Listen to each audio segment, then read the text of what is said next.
All right, welcome everybody to the Lakers Legacy Podcast, where remember the 15th of December, because December 15th, the day when most teams in the NBA can trade the players that they signed this past offseason, is finally here. Or actually, it's tomorrow, but essentially it's here. So time to fire up those trade machines in earnest and get the Lakers some defensive help. I'm your host, Jonathan Hernandez. Happy first week of your fantasy football playoffs for those who celebrate. And shout out to those who have a bye week this week, like me. Crossing fingers and praying that no one on my team gets injured today. And I'm praying that for you as well. Anyways, we're not talking about fantasy football. And I'm going to try and rush through this so that we can get our Sunday football day ahead of us for those who watch and those who play. Anyways, in today's episode, we are going to try and find the 3&D defender at either the guard or small forward spot, who, if the Lakers trade for said player, JJ Redick will trust and respect that player enough to eventually start him over Rui Hachimura. I know that was a lot of gobbledygook, but to be clear, in this episode, here's the premise. I'm not trying to trade Rui Hachimura. His 46% three-point percentage is very valuable. His ability to step in for LeBron James and put up points and soak up usage is very valuable. Luka loves Rui, and I'm not trying to unnecessarily shake up the Lakers team chemistry. But what I do want to do is properly slot Rui down and move him to the bench. But in order to do that, we can't just trade for any old 3&D player. It has to be the right 3&D player with the right cachet, who JJ Redick would be willing to shake things up for and finally move Rui to the bench for, which means we won't be trading for marginal 3&D defenders like an Isaac Okoro or an Ochai Agbaji, because if those players came into the team, yes, they would help us out defensively, but JJ Redick is not going to start Ochai Agbaji over Rui. I don't think he's going to start Isaac Okoro over Rui Hachimura. If he didn't even start DFS over Rui last season, it's going to take a player of higher caliber, a player with a longer resume, et cetera, et cetera. So we're going to be trading for higher tiered types of 3&D defenders who, again, if the Lakers traded for them, JJ would be willing to shake up the established politics in the locker room and start this player over Rui, move him to the bench. Because again, whether it was DFS last season or Marcus Smart this year, if JJ Redick isn't even willing to swap Marcus Smart in for Rui Hachimura, then who would he do it for? So that's what we're going to try and find out today. First, we will look at some pipe dream targets, like guys who aren't necessarily realistic, but these are, if everything shook out right for some reason, they would be at the top of my list. Then we'll look at more realistic tier 1 type targets. We'll move on to tier 2. And then I've also got some Kombucha girl WTF out of the box targets as well. And then lastly, we'll look at some on the bubble guys who I'm not sure if JJ would actually start them over Rui, but they've got a shot because they may be that good a defender. But first, before we get into the show, if I could please ask you guys to like this video, comment down below, and most importantly, please hit subscribe. Also, if you're watching this on YouTube, please mash the hype button. That helps with the exposure and engagement. Also, please consider helping me out in any small way financially via the links in the description box below. Patreon, buy me a coffee, Venmo, becoming a channel member. where you'll get exclusive monthly videos and perks on the Lakers Legacy podcast channel. Super thanks would also be much appreciated, and I will read your guys' comments out as they come today, since we are we are essentially having a trade episode. We are kicking off the trade season with this episode, and I know this is a topic that fans love to talk about. So if you want your voice to be heard on this particular episode, please consider giving me a super chat. With that said, let's move on to let's get things started, and let's talk about the pipe dream targets. I will put up the full list, and then I'll run through the list and talk through each target and give you my thoughts on them. So without further ado, let's talk about the pipe dream 3&D Rui replacements, who, if the Lakers traded for them, JJ Redick would surely start them over Rui, but we'd also still have Rui on the team, killing it as a sixth man off the bench. And as we all know, the Lakers bench could use scoring help because they are 25th in the league in bench scoring, averaging just 24.5 points. All right, let us talk about the pipe dream targets. First up, we've got number 1 on my list of pipe dream targets, Trey Murphy. I mean, that's pretty obvious. Again, the pipe dream targets are players that I don't think the Lakers can realistically get, but in a perfect world, I would love for them to be able to trade for these players. So number 1, Trey Murphy. I mean, this goes without stating. You've got an uber athletic and explosive player who can average 20 to 24 points, 5 rebounds, 3 to 5 assists. And Trey Murphy shoots like 35 to 40% from three-point land on high volume. He's not as good defensively as I think people make him out to be, but man, he's got great measurables, and I think in a team defense scheme he would shake out pretty well. But Trey Murphy would be number 1, my number 1 pipe dream target that I know we can't get. Number 2 would actually be Nickeil Alexander-Walker. I don't know if you guys have been following Nickeil Alexander-Walker this season, but he has been absolutely killing it for the Atlanta Hawks in Trae Young's absence. The leap that this dude has made offensively from being like an 8 to 9 points per game, strictly defense, strictly open corner threes player, into who he is this season as a 20 points per game, 5 assist player, shooting like 38% from 3. Nickeil Alexander-Walker is the reason why Austin Reeves might not win Most Improved Player of the Year award, because he's been killing it on both ends of the floor this season. So for those reasons, Nickeil Alexander-Walker on his cheap $15 million a year contract is another one of my pipe dream targets who I know the Lakers probably can't get. Number 3, Aaron Nesmith. I think this goes without stating. I mean, he helped the Pacers tremendously last year in their run to the finals. Let me actually just pull up his player profile. Aaron Nesmith, 6'5", 6'6", shooting guard, small forward, still only 26 years old. This season with the Pacers, he's averaging 15.5 points, 4.5 rebounds, 1.5 assists, 0.8 steals, 0.3 blocks, 36.7% from, the field. That's bad. I mean, he's having a down shooting year, but he is shooting 37% from 3 on 79% from the stripe. And I mean, stats aside, Aaron Nesmith is just a hulk of a player at the shooting guard / small forward position. He is explosive as all hell when he goes up for these ridiculous putbacks. And most of all, he is a rabid, frenetic defender who can actually shoot it from three-point land at a high volume. And if you've been watching any of my Adu Thiero videos this season, you would know that Aaron Nesmith is my aspirational comp for Adu Thiero, the shorter version of Adu Thiero, but I guess in that respect, Adu can be the taller version of Aaron Nesmith, and hopefully he can round out his three-point shooting enough as well to make that comp make a little bit more sense. So that rounds out my pipe dream targets. Let's look at it real quick again. Trey Murphy, Nickeil Alexander-Walker, Aaron Nesmith. Lakers won't be able to get them, but if I was able to pick, these are the top people, the top 3&D wings that I for sure know if the Lakers were able to get their hands on them, JJ Redick would move Rui to the bench and start this player instead.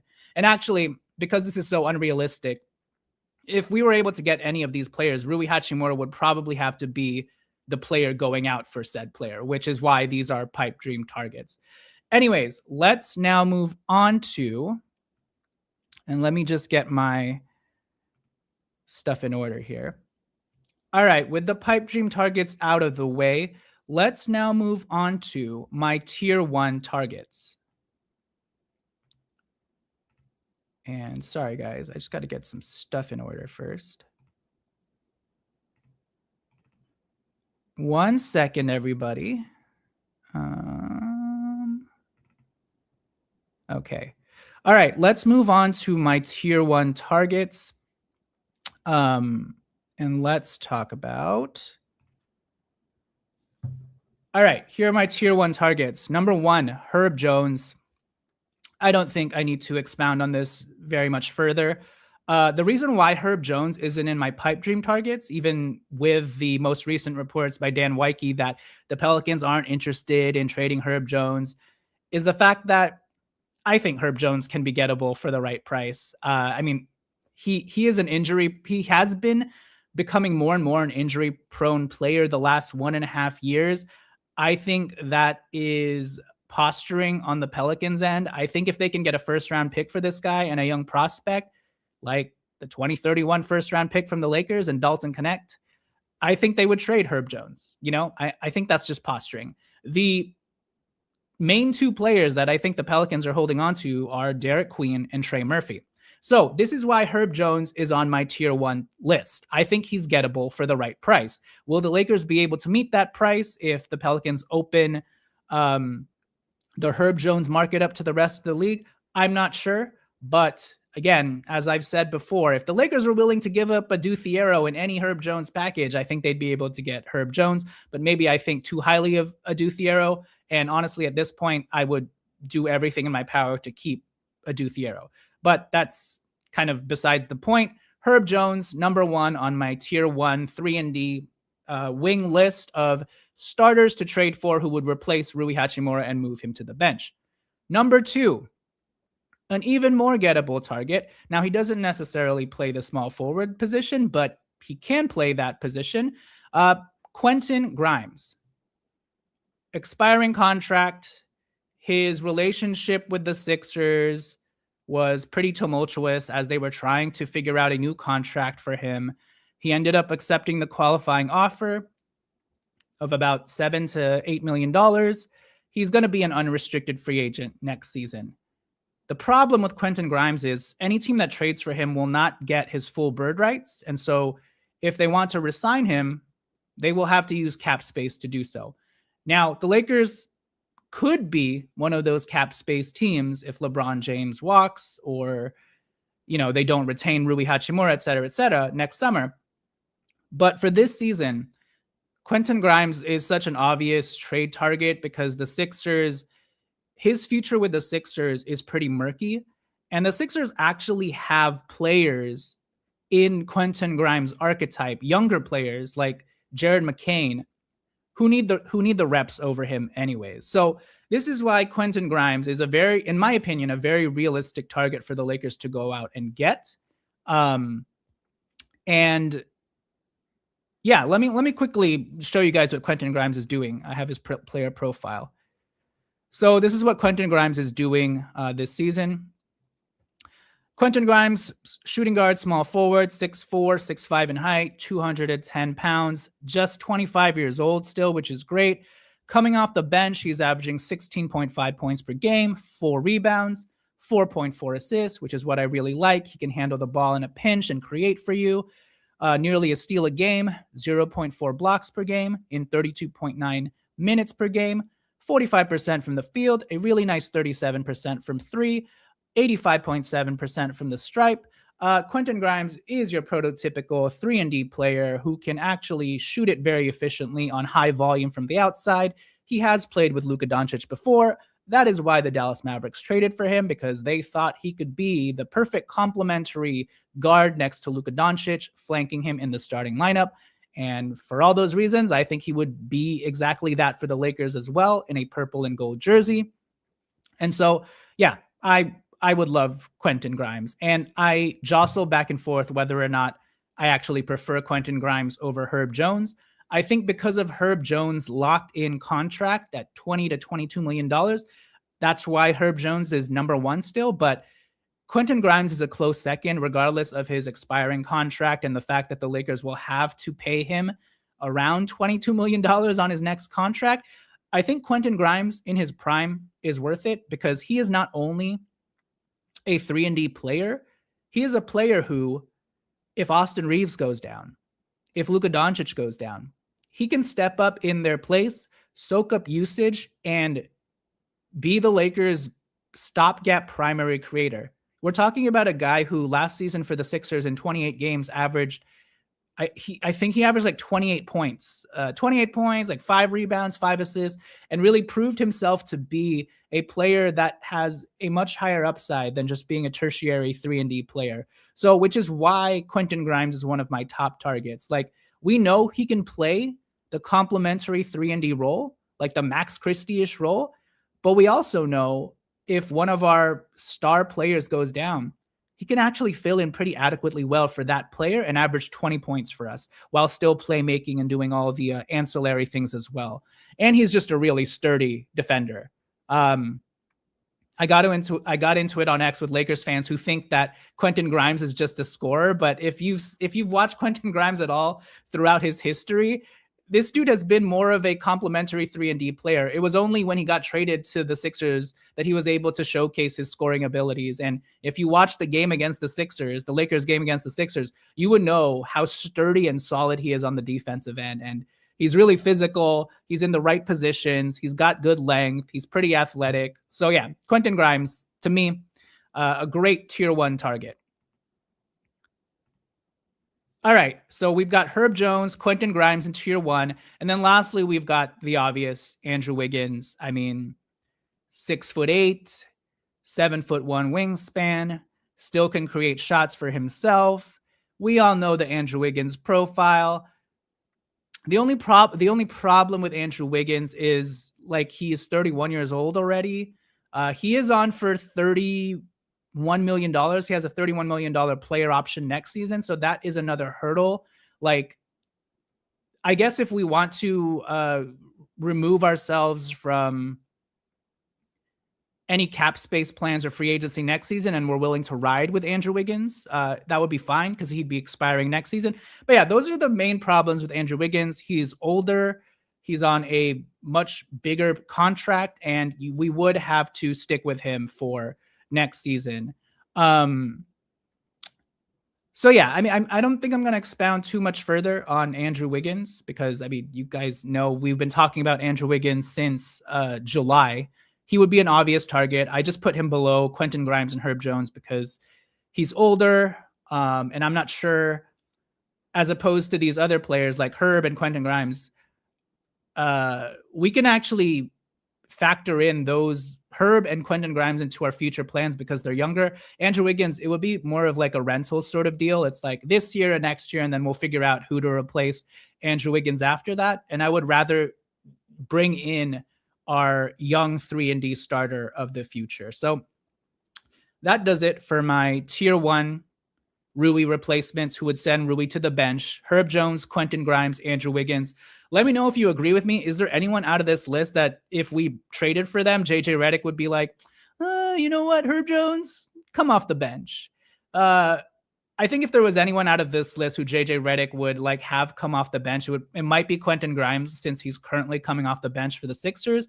But I think, I mean, with Quentin Grimes' history with Luka Doncic and JJ Redick valuing spacing, I mean, Quentin Grimes is the perfect guy to be like, hey, Rui, can you come off the bench for Quentin? Because he kind of gives us everything that we need in terms of spacing and defense and helps balance out the lineups, and the bench needs your help scoring wise. So yeah, this is my tier 1 of 3&D defenders who I think if we traded for them, they would properly slot Rui Hachimura down to the bench, and JJ Redick would actually make that switch pretty easily.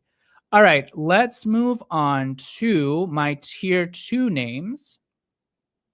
And let me just get my stuff in order really quick. 1 second. All right, so we went through my pipe dreams, we went through my tier 1 targets. Let's move on to my tier 2 targets.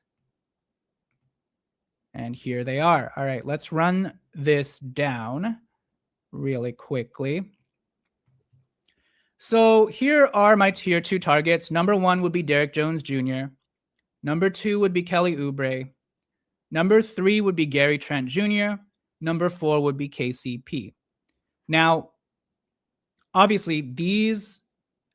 So again, the premise of this whole episode is I'm trying to trade for players that I think JJ Redick would start over Rui Hachimura.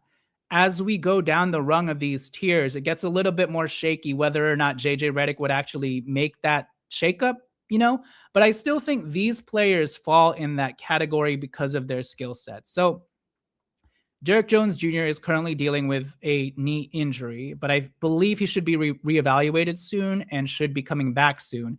And given his history with Luka Doncic as well with the Mavericks, he has shown himself to be, maybe even more so than Quentin Grimes because he's so explosive, like the perfect 3&D complement to Luka Doncic. And if the Lakers traded for him, I have no doubt that even though Luka is close with Rui as well, Luka would be like, hey, JJ, start Derek Jones Jr. next to me. So that is why Derek Jones Jr. would be at the top of my list.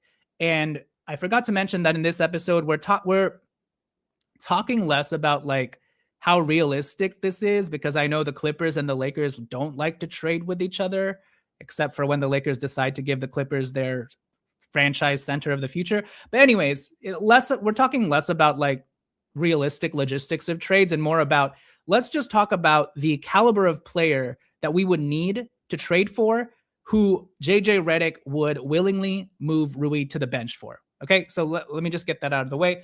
Derek Jones Jr. would be at the top for all the reasons that I just mentioned. Number 2, a little bit shakier, but I believe Kelly Oubre would fit a guy that JJ Redick would start over Rui as well, because he's kind of Rui-esque, but he's like the version of Rui who's morphing into PJ Washington, if that makes any more sense.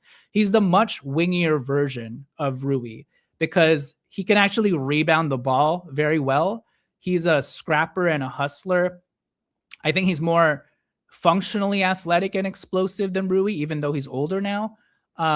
He's obviously not the better three-point shooter than Rui, but he has shown the ability to get hot, and he's had seasons of like mid-30s three-point shooting on high volume, even though I know the most recent seasons, his three-point percentage has been pretty bad, honestly. But Kelly Oubre is the type of player who can sort of get hot from the outside, and if you define his role for him and he gets comfortable in that role, he can work himself up into a rhythm and become like a league average 35% three-point shooter. And then what I like about Kelly Oubre too is in a pinch, kind of like Rui, he can also score 20 points on any given night. So Kelly Oubre would be another one of these guys who, he's not exactly a small forward, but it's like we're getting closer to that archetype. Like it's Rui trying to morph into a small forward. So Kelly Oubre, think of him as Rui morphing into PJ Washington. And then I think that type of player is a player that JJ Redick would actually start over Rui. It may take a couple of games, it may take a couple of weeks, but I think eventually JJ Redick will come around to starting a player like Kelly Oubre. I should mention, though, that Kelly Oubre has also been out for the Sixers, but he is on an expiring contract, and if the Lakers wanted to trade for him, he should be fairly easy to get from the Sixers because he's expiring. And yeah, in a realistic scenario, though, the Sixers would probably want Rui Hachimura in place of Kelly Oubre because they're actually trying to compete this season. But that's besides the point. Let's move on to the third guy on this tier 2 list, and let's talk about Gary Trent Jr. The Milwaukee Bucks, depending on what they do with Giannis, may just have a fire sale on their whole roster. And Gary Trent Jr., while he's not a 6'7", 6'8" small forward, he is a 3&D shooting guard, and he would kind of be the Marcus Smart sort of proxy here, because he would take the place in the same way that Lakers fans were clamoring for Marcus Smart to, and are still clamoring for Marcus Smart to start over Rui. It would be the same deal. We'd start Gary Trent over Rui instead. And he'd be the more durable option, where Marcus Smart could still come off the bench and wreak havoc and all that stuff. But we wouldn't have to rely on Marcus Smart to the extent that, we're thinking, because Marcus Smart's health seems to be very fleeting these last couple of years. So Gary Trent Jr., let's just run through his specs real quick. Shooting guard, 6'5", 204 pounds, still only 26 years old. I feel like this guy has been in the league for so long. 9.6 points this year, 1.3 rebounds. That's pretty low. 1.8 assists, 0.8 steals. Field goal percentage sucks, but you're pretty much just banking on Gary Trent Jr. to hit a bunch of threes for you, which is what he does. 36% from three. I don't have his three-point made volume up, but if I had to guess, it's probably in the 2.5 to 3 threes made per game. 79% from the stripe. Gary Trent Jr., he is like your prototypical 3&D shooting guard that you'd want to that you'd love to have next to an Austin Reeves and a Luka Doncic. So, and the biggest thing with Gary Trent is like he's very durable, and he's only making $3 million this year, like $3 million expiring contract for Gary Trent Jr. Easy to trade for. Would we trade Dalton Connect straight up for Gary Trent Jr.? I think I would do that. The Milwaukee Bucks could use young players on cost-controlled contracts, especially if they decide to blow things up. And so to me, that would be an easy swap, especially because JJ Redick's not even playing Dalton Connect. So Gary Trent Jr., that is a marginal name who, even though he is like not one of these upper tier guys, that's a marginal name who I think JJ Redick would actually start over Rui Hachimura.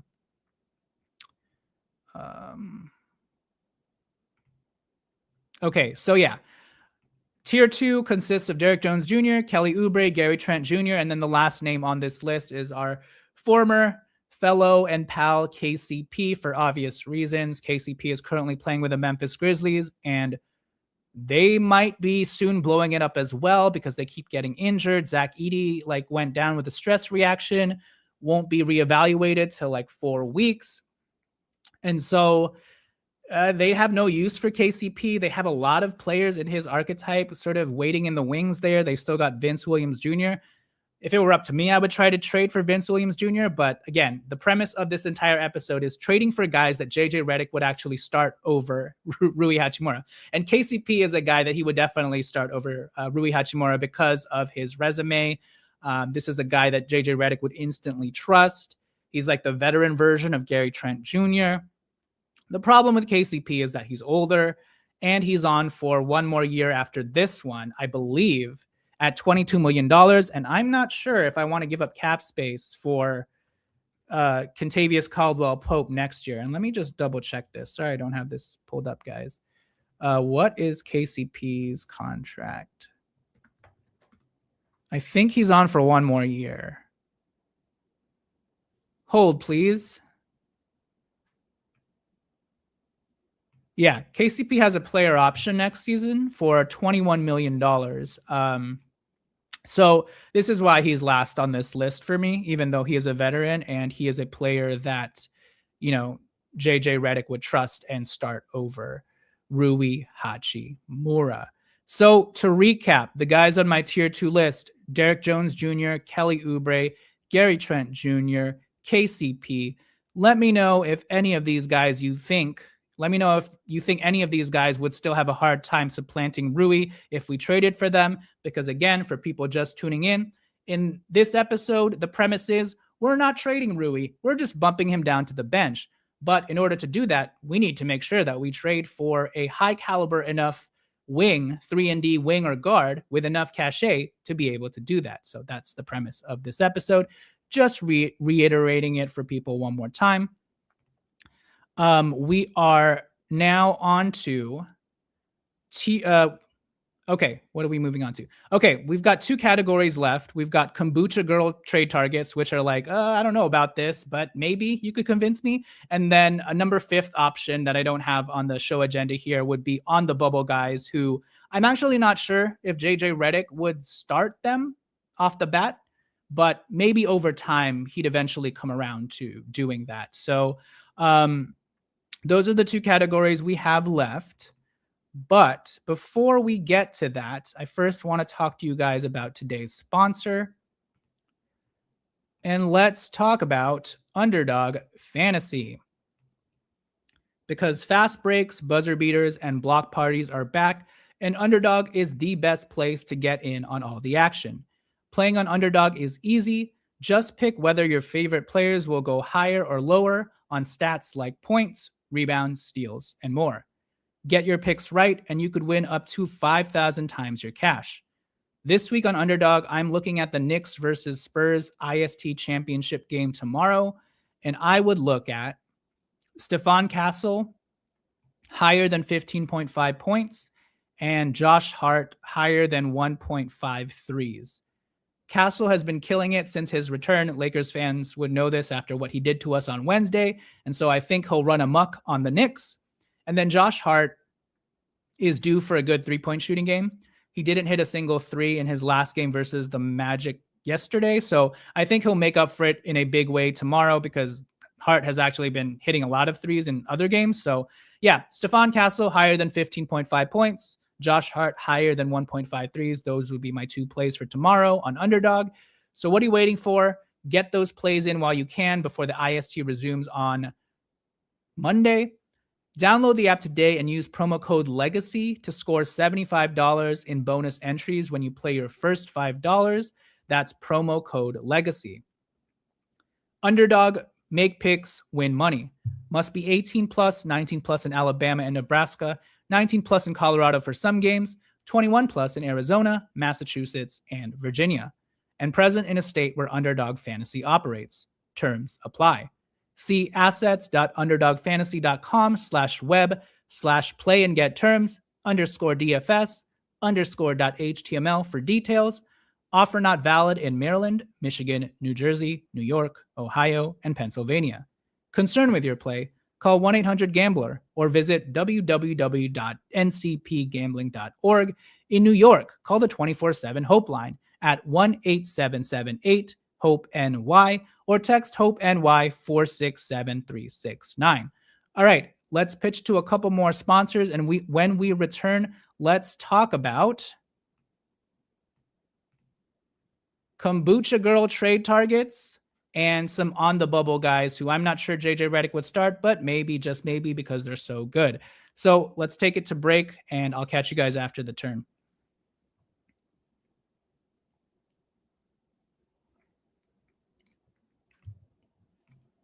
One second, guys. I got to drink some coffee.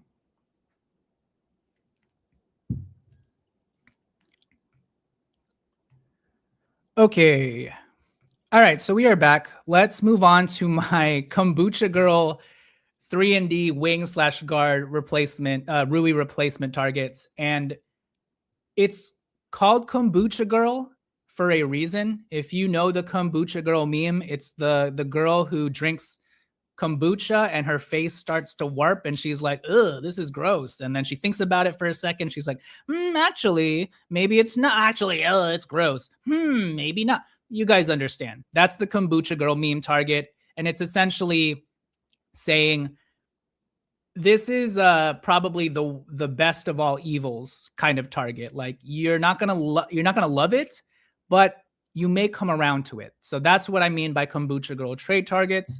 It will be interesting to see fans' reactions to this or viewers' reaction to this. And then we'll end things with on the bubble targets. So let me pull up my Kombucha Girl targets. All right, here we go. Kombucha Girl targets. Number 1, Laker fan favorite, Kyle Kuzma. I'll run through the list really quick, and then I'll go through them individually. Number 1, Kyle Kuzma. Number 2, Chris Middleton. Number 3, Michael Porter Jr. What? And number 4, Jonathan Kuminga. So let me explain my rationale here. Number one, Kyle Kuzma, the 6'9" D'Angelo Russell, so polarizing in Lakers fans' eyes. But if you've actually been watching Bucks games the last 8 months or so, I mean, you would know Kuzma, while he hasn't been shooting that crazy well from the outside, has been a pretty good defender for the Bucks. And during their last game against the Boston Celtics, they beat the Boston Celtics, who have been very good this season without Giannis, and it was off of Kyle Kuzma's 31 points and great defense on a guy like Jaylen Brown, who he was often sicked on. And Kyle Kuzma was guarding like Jaylen Brown. He'd be switched on to Derek White. In a lot of ways, let me pull up his player profile. In a lot of ways, Kyle Kuzma is like another version of Kelly Oubre.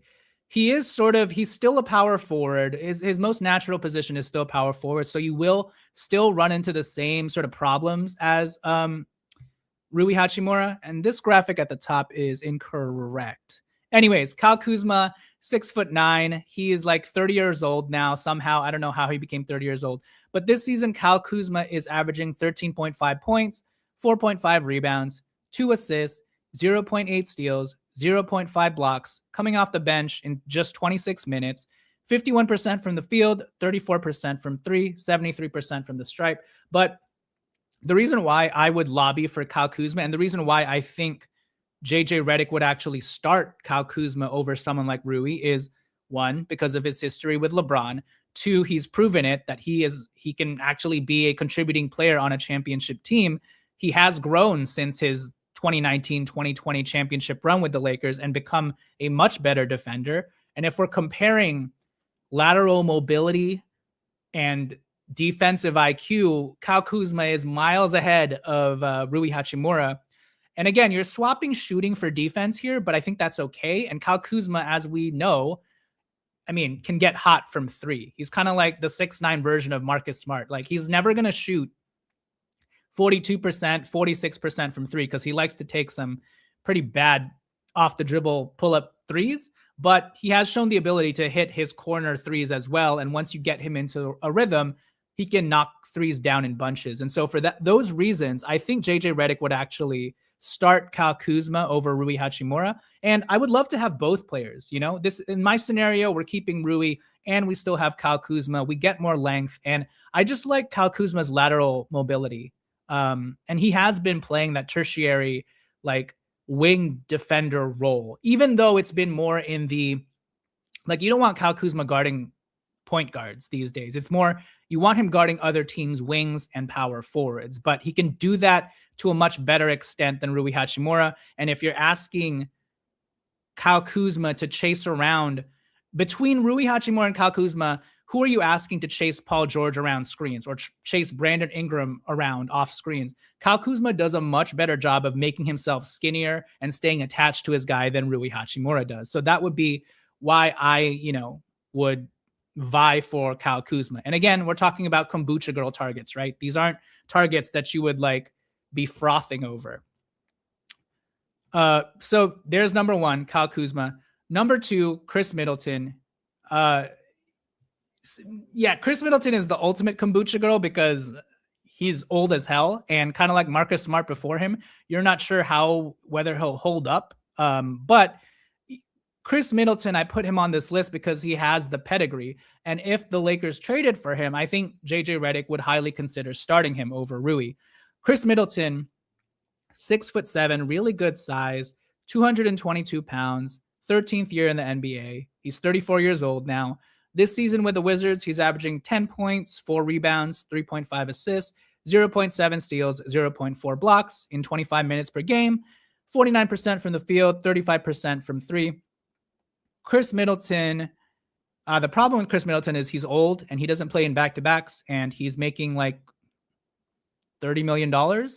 Chris Middleton would be more of a buyout candidate, actually, than a trade target, but I could see scenarios where if packaged with some other players, we might get Chris Middleton back in a trade for just our expirings and maybe Dalton Connect. But anyways, Chris Middleton is a perfect kombucha girl target because there's a scenario where he could be the Lakers' unathletic version of Otto Porter, the way that Otto Porter was for the Warriors. The Lakers bring in this vet wing who still is very smart on the defensive end of the floor, but may not have the juice in his legs and body anymore to uphold it for 82 games in the regular season. But maybe for that sustained stretch in the playoffs, he can still be really good because Chris Middleton is still a very good positional defender. He's still a very smart defender, even at this stage with the Wizards. The problem with him is he's becoming more of a DFS type defender where, as in his prime, he was guarding like shooting guards, small forwards, maybe even some guards because he was that good of a defender. These days, as these 3&D wings get older and older, they end up playing up more because they can't handle the foot speed. So they end up doing a much better job actually defending power forwards in the post than they are trying to hang around speedier guards and chase dudes off screens on the perimeter. So that's Chris Middleton. I think Chris Middleton will be more of a buyout guy, but I think there is a scenario where if the Lakers brought in Chris Middleton and he's been relatively healthy this season, that JJ Redick would consider starting Chris Middleton and making him our honorary starter. So there is Chris Middleton. Moving on. Michael Porter Jr. So this is actually might be more. I should have moved this guy more to the unrealistic section, actually, or the pipe dream section, because Michael Porter Jr. is one. He's not a defender for sure. He's a better defender than Rui Hachimura, but Michael Porter Jr. is having I know it's with the Brooklyn Nets, but he's putting up all-star numbers this year and gaining more usage. Let's look at his numbers. Oh my God. Michael Porter Jr., 26 points, 7 rebounds, 3 assists, 50% from the field, 40% from 3. He's knocking down 3.7 threes a game. If you're just talking about swapping Rui for immense shooting, I mean, you're getting an upgrade with Michael Porter Jr. and you're getting an upgrade defensively as well, because Michael Porter Jr., having been in Denver's scheme, is a much attentive defender than Rui. He's taller. He rebounds the ball a hell of a lot better. 7 rebounds per game. So Michael Porter Jr., I don't think the Lakers can get him. He makes too much money. I don't think the Lakers will want to take on that much salary.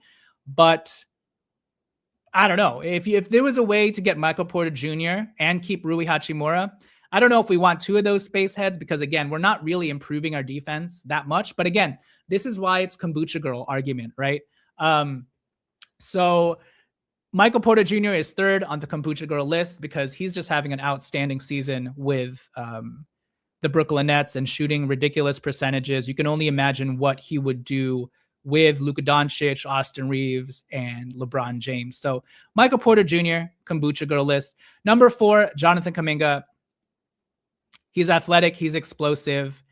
He's kind of like Rui in some senses. He's kind of worse than Rui in others because he doesn't know his role and he wants the ball in his hands. But from a more explosive and better rebounding, more physical standpoint, maybe I could see Jonathan Kuminga working out better with the starting lineup, especially, fans are clamoring for more athleticism, more explosiveness, more speed. Jonathan Kuminga would give the starting unit exactly that, more so than Rui, and we'd still have Rui coming off the bench, so I'd like to have both players. And Jonathan Kuminga is only making $22 million this year and a club option for $23 million next year. So he's not on a terrible contract. But again, we know all of the flaws with Jonathan Kuminga, and it's why he's in the Kombucha girl list. All right. Last category, and then I'll send us on our way for our fantasy football week 1 of the playoffs Sunday. Let's talk about on the bubble players who they would be definite 3&D defensive upgrades over Rui. But if we traded for them, I'm just not sure JJ Redick would start that player over Rui Hachimura. Because again, if you're tuning in, whole premise of this episode is we're keeping Rui. We're just slotting him down to the bench. But in order to do that, we would need to trade for a player with enough cachet for JJ Redick to make that swap. And so these players that I'm about to mention are players that I'm not sure if Redick would do that for, but maybe, just maybe. So on the bubble. On the bubble, would they start? Here's my list. Number 1, Keon Ellis. Number 2, Matisse Thybulle. Number 3, Chris Dunn. So these are all like surefire defensive upgrades over Rui Hachimura. Keon Ellis is like the younger version of Marcus Smart, but way more highly efficient from three-point land and is a lot more stable as an offensive player, even though he can't create the way that Marcus Smart can. The problem with Keon Ellis, though, as is the problem with all of these guys, is even if we traded for him, I think JJ Redick would still have him come off the bench, to be honest with you, just because he's currently coming off the bench for the Kings. And I think that's been his primary role with the Kings as a 6-man off the bench. And so once you've sort of been slotted into that role, it's kind of hard to, I guess, get that label off of you. So this is why I think eventually, if Keon Ellis becomes a normal part of the rotation, I think JJ Redick would come around to it. But right now, my biggest worry with Keon is that we would trade for him and JJ Redick would still have him come off the bench and Rui would still be part of the starting lineup. But maybe I'm not giving Keon enough credit, because maybe he will be so overwhelmingly amazing for each unit that he's in that Redick is like, okay, I got to start Keon next to Austin Reeves. All right, number 2, Matisse Thybulle, for very obvious reasons. Matisse has been dealing with injuries this season, but kind of like Derek Jones Jr., I do believe that he should be reevaluated soon and that he should be playing once again. He doesn't have a place on the Portland Trailblazers. He's on an expiring $11 million contract, and Matisse Thybulle has a good relationship with JJ Redick, so maybe JJ Redick would eventually start him. I think they played with each other on the Sixers. If they didn't, they just barely missed each other. And Matisse Thybulle was on JJ Redick's podcast. Anyways, great high character guy, former all first team defense sort of player, former defensive player of the year candidate in his earlier days. He's been a little bit banged up the last 2 years or so, but hopefully with the Lakers and the new medical staff, he can come around health-wise. But yeah, Matisse Thybulle, I would love. It's just, again, he's on the bubble list because I don't necessarily think, because of his deteriorating health, that JJ Redick would necessarily start him over Rui Hachimura. And even though Matisse Thybulle has improved his three-point shooting over the last couple of years, because JJ Redick values spacing so much, he wouldn't have the three-point gravity that Rui Hachimura has. So again, my biggest concern with Matisse, even though, like, let's trade for him anyways, even if he's coming off the bench, given the premise of this episode, my biggest problem with Matisse is he would not be the type of player that would start over Rui. Moving on from Matisse, last candidate is Chris Dunn. Yeah, Luka Doncic hates Chris Dunn. They don't like each other. Trust me, they will learn to like each other once Chris Dunn is wearing the purple and gold and they're playing in practice and Chris Dunn is sticking out for Luka Doncic. It's a tale as old as time. Enemies becoming friends, et cetera, et cetera. Ron Artest, Kobe Bryant, Matt Barnes. Like, these competitive players love other fiery competitive players. They hate them when they're against them.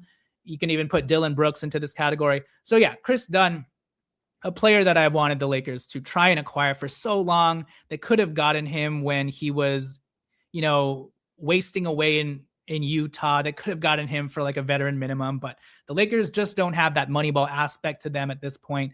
So yeah, Chris Dunn, I would love. He would immediately boost the Lakers' overall defense. He's a defense to offense chaos agent who would get us leaking out into transition because he racks up a lot of steals. Again, the reason why Chris Dunn is on the bubble list is because if we traded for Chris Dunn, there's no way JJ Redick is bumping Rui Hachimura down to the bench in order to start Chris Dunn. I just don't think. But that's why he's on the bubble list. But again, regardless of whether they bump Rui Hachimura out of the starting lineup or not, I would still try and trade for these marginal targets. Keon Ellis, Matisse Thybulle, Chris Dunn. Keon Ellis would probably take much more to acquire because he's still young. His bird rights do carry over with him if the Lakers do trade for him. So you would at least need to give up Dalton Connect. And I don't know, maybe the Lakers would actually need to build a package around their first round pick, just protect it and gain more assets back from the Kings, like a Malik Monk or a Devin Carter, who I also would like. But again, the premise of this episode is not just trading for any 3&D guy. It's trading for the right 3&D guy with the proper cachet who JJ Redick would actually start over Rui Hachimura. That's the problem we're currently bumping up on, because JJ Redick seems very hesitant to move Rui to the bench. And so I think we need to start thinking about, if JJ Redick is so hesitant to move Rui off of the bench, who is the player that we can trade for that there's no question he's so undeniable that Redick would be like, hey, Rui, let's talk. We got to move you to the bench. I know the most practical scenario would be to just trade Rui for that type of player so Redick doesn't have that problem, but I don't want to trade Rui. He's valuable to this team. He's valuable to the locker room. He is a culture fit with the Lakers. The Lakers found this diamond in the rough who was wasting away on the Wizards. They found this guy who was almost going to quit basketball because he was on leave with the Wizards and contemplating his life. They were able to revive his career and turn him into one of the best three-point shooters in the league. That is a success story. And for all of Rui's flaws, I would love to see him win a championship with the Lakers, just in a tertiary role off the bench. So with that said, that'll do it for this episode. Thank you guys for listening. Thank you guys for watching. Please like this video, comment down below, mash the hype button, and please hit subscribe to the channel. Give me a super thanks. Anything helps. I put a lot of work and preparation into these episodes. If you can tell, I don't use AI voices. I see some of you watching these AI recap videos, and I'm just like, and they have like 60K subscribers, and I'm like, what's going on in the world, guys? So if you guys like to support small independent content creators who are actually showing their face out there, actually putting in the work, if you appreciate the stuff that I do and want me to continue doing this stuff on a more consistent basis, then please consider, one, just subscribing to the channel. It's free. And then most importantly, if you could also consider, helping out financially in any small way, because like subscribing to all of these monthly Creative Suite apps, they stack up and they're very expensive. Adobe Creative Suite, Premiere, Photoshop, Lightroom, StreamYard, it all adds up. And this is not a very profitable venture for me at the time being. I'm just doing it because I love it. I love talking about the Lakers. I wouldn't trade that for anything in the world, but it does suck up a lot of time and resources. And if you would like to help me out in any small way on the margins, that would be much appreciated. Anyways, thank you guys for watching. This has been Jonathan Hernandez of the Lakers Legacy Podcast, and I will catch you guys next time. Good luck to those who are in the fantasy football playoffs. If you're actually playing, hope your players kill it. And if you have a bye week, crossing fingers and hope that your players don't get injured. All right, with that said, I will catch you guys next time. Go Lakers. Peace.